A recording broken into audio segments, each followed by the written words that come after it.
Welcome to episode 36 of Bonding and Beer. I am your host, Rolando Nuñez. And today the topic is 3D printed resin.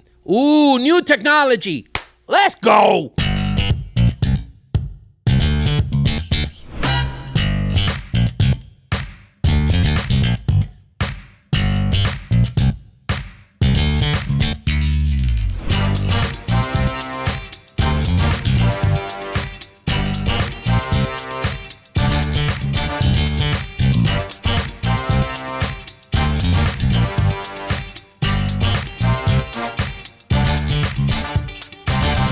What has Rolando been up to? Well, let me tell you, I got invited to lecture for this group of guys that have been trained in some way by Dr. David Hornbrook. He works with this institution called Crown Council, and Crown Council will create these events for people that Dr. Hornbrook has trained, but now he provides further training. Super cool, super cool. You have people that will train on marketing. They will do, we had a colleague from Ivoclar that was there. I was there representing Bisco. It was super, super fun, about 75 to 100 people. So I got, time to share with these guys. It was absolutely fantastic. Shout out to Dr. Hornbrook, and thanks for the opportunity to share with your group. Another thing that I want to share is that after 12, 13 years, I finally got my U.S. citizenship. Woohoo, let's go. Now, after I got my green card, my wife's application for citizenship and mine, they go separate because you are no longer joint according to the United States Citizenship and Immigration Service. So she applies on her own. I applied on my own. Of course, I paid for both. We got our, interview scheduled on the same day. We both went. We announced that we were a couple, that we were married. So I got to go first, and she got to go after me with the same officer. My interview lasted about 1.5 hours. Her interview lasted about 10 minutes. She comes out of the thing with the officer, who was a woman, hugging.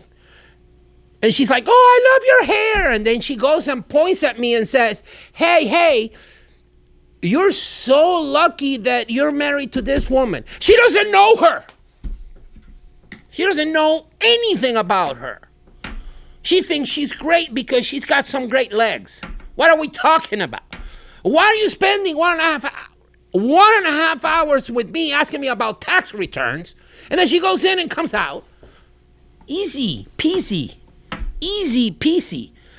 I get a letter saying that I needed to provide more documentation to prove that I've been paying taxes since I got here to the United States of America.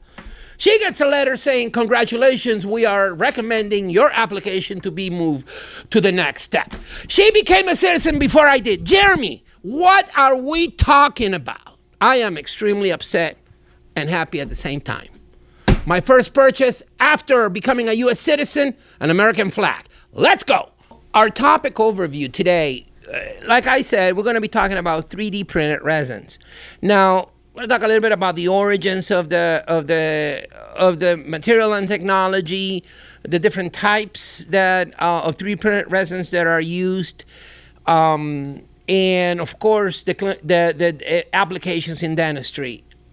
We are going to touch on the bonding protocols, but most important, I am going to give you my honest opinion based upon everything that I've seen from the past, and how certain things come in cycles, claiming to be the next best thing. And again, it's a very personal opinion. You may agree, you may disagree. That's irrelevant when it comes to, in the grand scheme of things. What you think is good for your patients, if you believe in it, that's great. Okay, but I will provide my honest opinion, which is not necessarily the opinion of Bisco Incorporated, and most important, not the opinion of Jeremy, the producer. Let's go.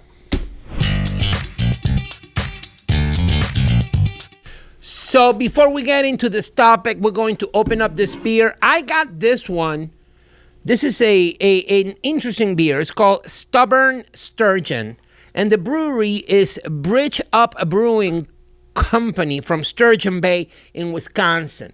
You know, Sturgeon Bay, it belongs to Door County, and Door County is a beautiful area of Wisconsin. It's just a great place, okay? This is a hazy IPA. It's a 7% alcohol content, and the description of the beer, it says New England Hazy IPA, which is a style of IPA. You got the West Coast IPA, New England IPA, American IPA. I mean, everybody wants to be a little different, and there are differences when you try them. This is a New England Hazy IPA with a light haze, crisp bitterness, and a citrus fruit nose and finish. Refreshing craft beer choice. I'm assuming this is directly from their website. Now, the can is very, how do I say it, psychedelic, LSD looking. You know, it's got like some sort of kind of like purple and red night with a crescent moon, some yellow letters, and again, it's got like a whale in here, or what seems to be like an octopus. We really can't tell. Maybe it's a kraken. We don't know. We really don't know. But it's a beautiful, beautiful artwork. It's a very nice, I love the labels of craft beers when they get creative, and this is definitely one of those. So again, Bridge Up Brewing Company is just a fantastic beer. Now, let's crack it open. For those of you who are listening, I wish you can smell this.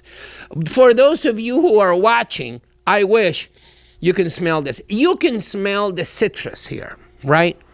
But it's not like lemon or lime. It's more like sweet orange.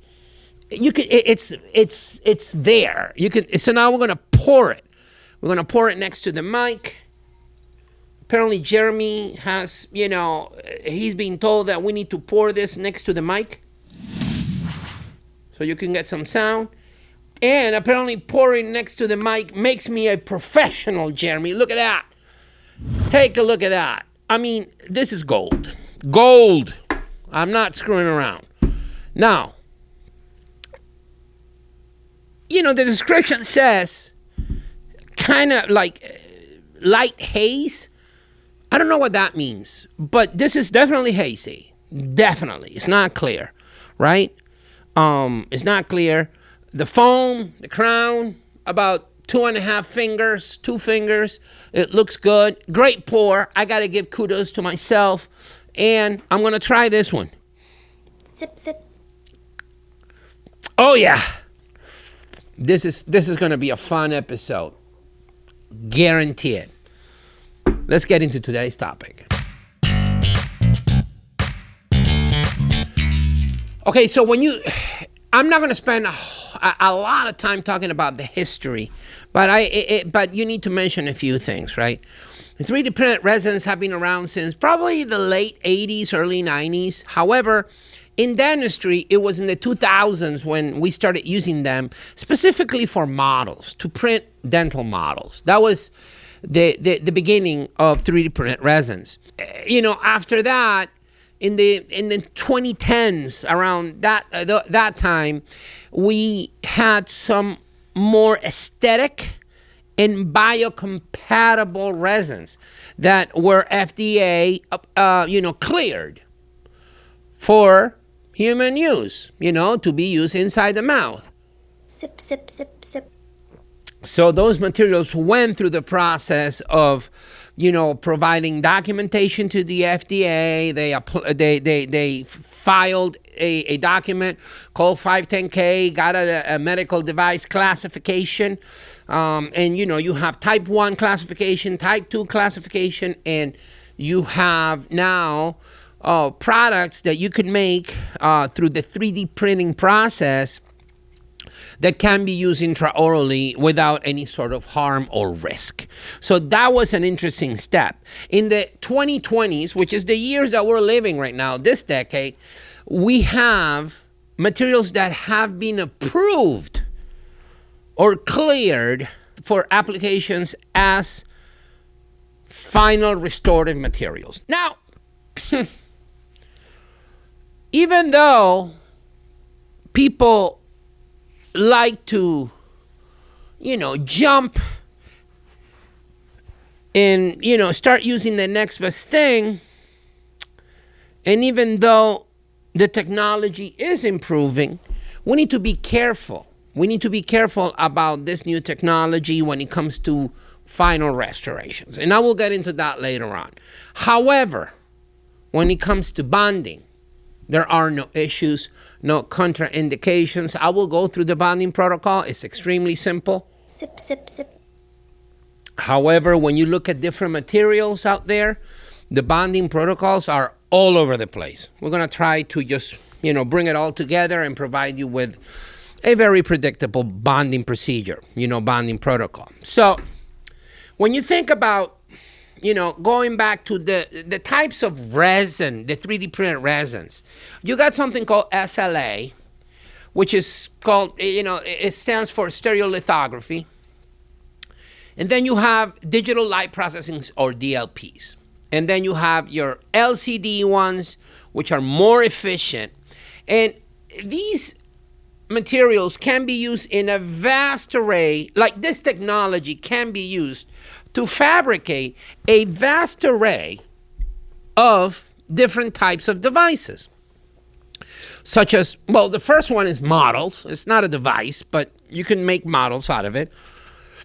Surgical guides, for implants. You have temporary materials, temporary restorations, crowns and bridges. Instead of using good old powder liquid acrylic, you can print them, right? You can use it to make denture bases and also teeth, which are made out of acrylic, so there you have it. You can use some interesting resins to 3D print a denture base and the denture teeth. You can use it for splints and night guards. You can use it for, castable resins. But most important, you can use it for permanent restorations as long as they are single units, not multi-unit bridges, but single units. A crown, an inlay, an onlay, and of course, a veneer. Sip, sip, sip. Now, every material has features, benefits, but also has limitations, all right? Limitations that they need to be considered not only by the clinician, but by the developers of the technology, because the idea is that when new technology comes out, that new technology should be overcoming some of the limitations. So, for examples, shrinkage it's a biggie, right? Shrinkage is a biggie. So you need to compensate for that shrinkage. Zirconia, when you sinter zirconia, it actually shrinks about 15 to 20%. So when you're milling it, the milling process compensates for that 20% of shrinkage. So it will mill a restoration that is 20% bigger in order to compensate for that shrinkage. I don't know if you can apply the same principle with 3D printed resins, but shrinkage is an issue, and warping also an issue. Okay? Now, some of the systems out there have, the step of having to clean the restoration after you've cured it, after it's been polymerized. And apparently that post-cure cleaning, it's an issue. It's not that simple. It's not always effective. So there is that to be considered. Now, long-term clinical data. Sip, sip, sip, sip, sip. Listen, I have a lot of respect for whatever clinical approach somebody may have. I do, because, I'm not making a living out of practicing dentistry. I am involved with dentistry, but I am not making a living out of practicing dentistry. So if someone believes that a 3D printed resin system is going to provide the best standard of care to their patients, they can go right ahead. But if you take right now a 3D printed resin and you compare it to an Emax, there is no way that you can say they're equivalent. Absolutely none. In no shape, way, or form, they're similar. They are not. A 3D printed resin system is extremely cost effective. So, and the cost of each restoration is extremely low.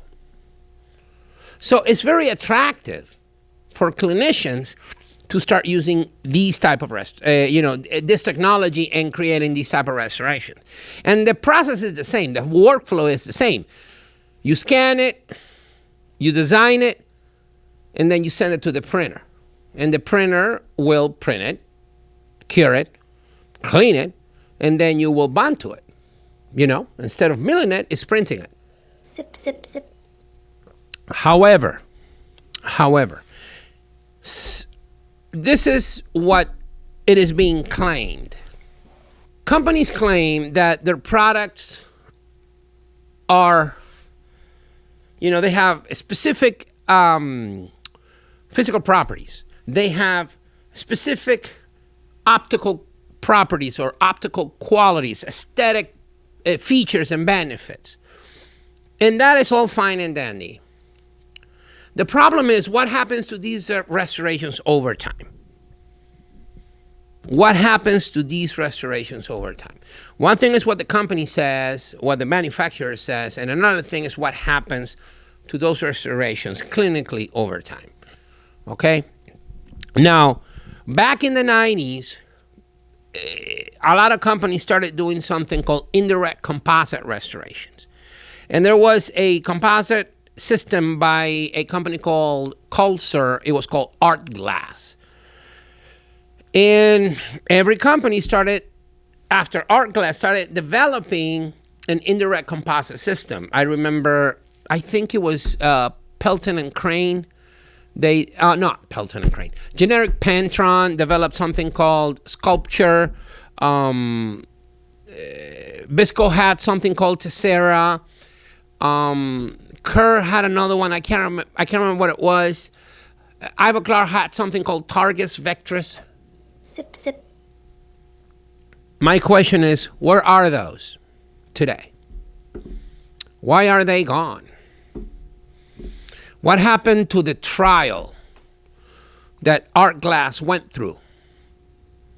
And all those patients suing, their dentist because their restorations broke. And I think they were covered by insurance. I'm not 100% sure. What happened to that? They're gone. Why are they gone? Because they didn't work. They broke. Oh, well, let's just brush this under the rug and let's come up with the new best thing. And now we have it. What's going to happen with these restorations over time? I'm going to tell you what's happening. I've been talking to people, and they've been telling me that some of these restorations, they basically fail dramatically quick. Sip, sip, sip. This is not my opinion. This is the opinion of people that have been evaluating these restorations in the course of a few years. They fail quick. They're not intended to be called final restoratives. They're intended to be called long-term provisionals. That is what some of my friends who are evaluating these restorations from patients that come in that they decided, I don't want to deal with that doctor anymore that placed these 3D printed resin restorations in my mouth. I want to go to another guy. I've seen pictures. It's wild. Wild. And maybe some of you can prove me wrong and say, well, I've been placing these for, whatever amount of years. They're looking great. You're wrong. Great. We can have that debate. But I do trust the people that told me that what they are seeing right now is not a good standard of care. It's easy to do. It's cost effective. It's fast. You can make a ridiculous amount of money, but that doesn't mean that it's good, that it's going to last. Okay? Sip, sip. That is what's going on. Okay? And that is what I feel it's a problem. And that's a personal opinion. When it comes to bonding to the substrate, very easy, very simple. You're going to sandblast it. And if your material has ceramic fillers, because there are some that have ceramic fillers, you can silanate it. If it's just pure resin, more than the fillers, and then you can use Z Prime as a product because it has bis GMA. I really don't know if Monobond has bis GMA or Ceramic Primer Plus has bis GMA. You can use Z Prime or any dental adhesive, but you need to light cure it. Of course, if you're doing a veneer, it doesn't matter because you're going to cure through the veneer. But if you're doing an onlay or a crown, it's thick, you're going to have to light cure it, and then you move forward. Sandblast and your primer. If your resin has a lot of inorganic filler, you can silanize. If you're not sure, you can apply a dental adhesive and light cure it. Or you can use Z Prime because it contains bis GMA. Pro tip, the technology is there. The bonding procedure is straightforward. But in my honest opinion, in my humble opinion, final restorations, that's complicated. That is complicated. What I recommend instead of a 3D printed resin as a final restoration is a ceramic restoration. If you're going to do an onlay, you can do either zirconia or you can do Emax. If you're going to do a crown, you can do either zirconia or you can do Emax. And if you're going to do a veneer, you can do either zirconia or you can do a veneer, an Emax veneer. That's my take on it. Stubborn Sturgeon. What did you think about this beer? This beer is absolutely nice. Sip, sip, sip. I think that this beer, the way the brewery described it, it was on point. It's crispy. You know, it's got that crisp flavor because it's got that fruity thing going on. If you drink it super cold, I believe it's even better. It's got that bitterness. And for me, IPAs, the bitterness has to linger in your mouth and on the sides of your tongue, in the back of your throat. That bitterness has to linger there after you drink, you know, after you take a gulp, take a sip, and you drink it, and you swallow, that just lingers there. And this one does a great job of that. So this is a very robust, hazy IPA. And I think it's a very good, you know, representation of, you know, this is not West Coast. This is, what is this one, Jeremy? East Coast, right? New England IPA. Very good representation. So, what is my rating?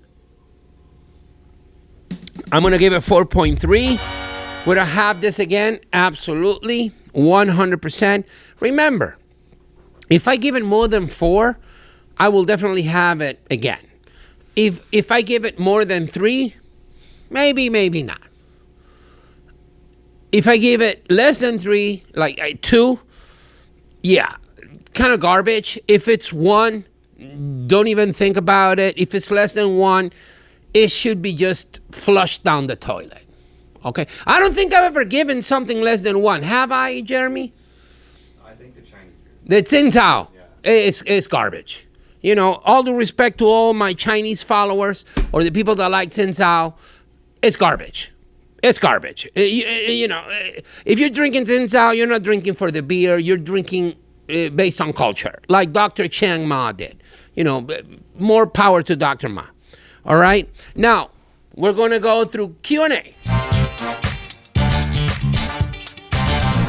We're going to go through some Q&A. Now, remember, you can send us an email, bondingandbeer@gmail.com. Question from Dr. Jeffrey Kim. How long does a 3D printed resin restoration normally last? Is there anything I can do to increase longevity? You know, that's a great question. I have absolutely no clue because we don't have any clinical data report. We're still experimenting. Now, here's the thing. I love the fact that we have what they call mavericks and people that spearhead technology and they're willing to put themselves out there to see what happens. I really appreciate that. I have a problem with bold statements like this is as good as a ceramic. No, my guy, chill. You need to chill. They're not. 3D print. There is no resin that is better than a ceramic when it comes to longevity. There isn't. You need to chill. Okay, you need to chill. Studies say that. Okay, how long do they last? I don't know. Based upon what I've been hearing, not long. But this is what I'm hearing from few people, not from all people. All right? What can you do to increase longevity? One of the big things that we can do to increase longevity of any restoration is to bond the living hell out of it. So sandblast, if you have a highly filled, inorganic filled resin, you can silanize or apply your bonding agent, your adhesive, light cure it, and proceed to the cementation. That should give it a little bit of a boost regarding longevity. Percy Thompson.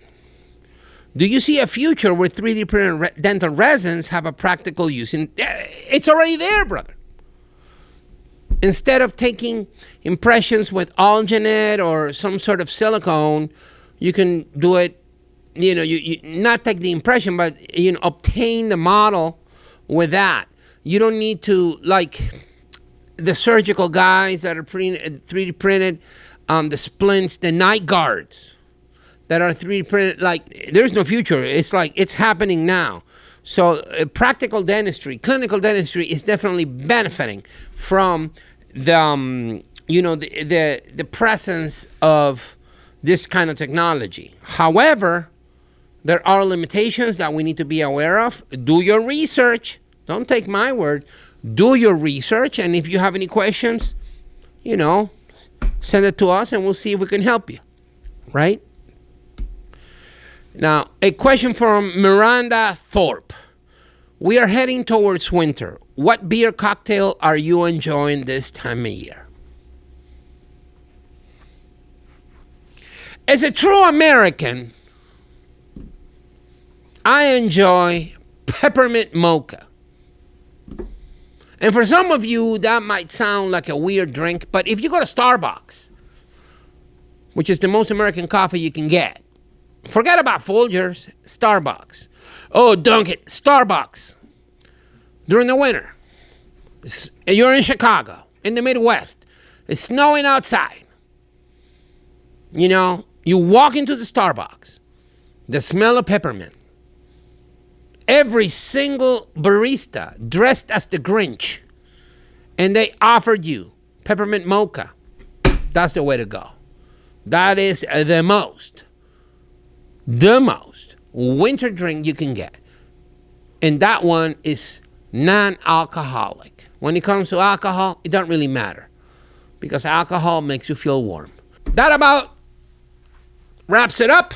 This episode of Bonding and Beer. Be sure to like, to comment, to subscribe, and to follow.